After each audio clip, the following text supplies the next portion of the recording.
అధికమైన వేడి వాతావరణంలో ఉన్న అధికమైన వేడి వలన మనకు వచ్చే ఇంకొక ముఖ్యమైన ఆరోగ్య సమస్య ఏంటంటే హీట్ స్ట్రోక్. దీన్నే మనం ఎండ దెబ్బ లేకపోతే వడదెబ్బ అంటాం. ఇది ఒక ఎమర్జెన్సీ. ఇదొక ప్రమాదకరమైన పరిస్థితి. ఇట్లాంటి పేషెంట్స్‌ని మనం వెంటనే హాస్పిటల్‌కు తీసుకొని వెళ్ళాలి. హీట్ స్ట్రోక్‌లో అంటే వడదెబ్బలో చెమటలనేవి పట్టవు. శరీరం యొక్క ఉష్ణోగ్రత 104 కంటే ఎక్కువగా పెరిగిపోవటం జరుగుతుంది. స్వెట్టింగ్ అనేది ఉండదు. డీహైడ్రేషన్ మాత్రమే ఉంటుంది. దానివలన శరీరంలో ఉన్న నీరంతా చెమట ద్వారా బయటికి వెళ్ళిపోయి, శరీరం ఎండిపోయినట్లుగా ఉండి, బీపీ అనేది తగ్గిపోవటం జరుగుతుంది. అంటే పేషెంట్ షాక్‌లోకి వెళ్తారు. ఇలాంటి పరిస్థితుల్లో పేషెంట్ ఎలా ఉంటారంటే, ఒక కన్‌ఫ్యూజ్డ్ స్టేట్‌లో అంటే అయోమయ పరిస్థితుల్లో పేషెంట్ ఉంటారు. కొన్నిసార్లు అన్‌కాన్షియస్ అంటే అపస్మారక స్థితిలో కూడా వెళ్తా ఉంటారు పేషెంట్.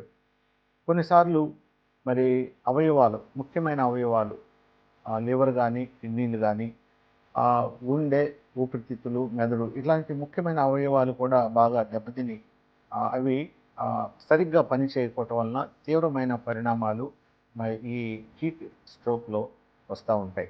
తర్వాత రక్తనాళాల్లో మామూలుగా రక్తము గడ్డగట్టదు. కానీ ఈ హీట్ స్ట్రోక్‌లో రక్తము రక్తనాళాలలో గడ్డగట్టడానికి అవకాశం ఉంటుంది. అది కూడా చాలా ప్రమాదకరమైన మార్పు. తర్వాత కొన్నిసార్లు ఈ అధికమైన వేడి వలన షాక్‌లో పేషెంట్ ఉండటం వల్ల కండరాలు కూడా కొన్నిసార్లు కరిగిపోతా ఉంటాయి. తర్వాత ఊపిరితిత్తుల్లో నీరు చేరి ఆయాసం రావటము, తర్వాత మెదడులో కూడా నీరు చేరి మెదడు వాపు రావటము, ఇవన్నీ కూడా హీట్ స్ట్రోక్‌లో ఉంటాయి. కాబట్టి వెంటనే పేషెంట్‌ని హాస్పిటల్‌కు పంపించేయాలి, షిఫ్ట్ చేయాలి, తరలించాలి. ఈ లోపల మనము పేషెంట్‌కి కోల్డ్ స్పాంజింగ్ అనేది చేయాలి. అంటే తడి బట్ట మరి తోటి ఆ శరీరం అంతా తుడిచి ఫ్యాన్ వేయటం గానీ, విసనకర్రతో విసరటం గానీ చేయాలి.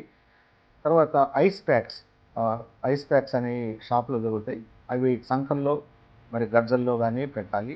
అయితే అన్ని సమయాల్లో ఐస్ ప్యాక్స్ అందుబాటులో ఉండవు కాబట్టి, ఐస్ గడ్డలు ముక్కలు చేసి మన క్యారీ బ్యాగ్‌లో గానీ, పాలిథీన్ కవర్‌లో గానీ ప్యాక్ చేసేసి సంకల్లోనూ, గజ్జల్లో గానీ పెడితే కొంత మెరుగు అవటానికి అవకాశం ఉంది.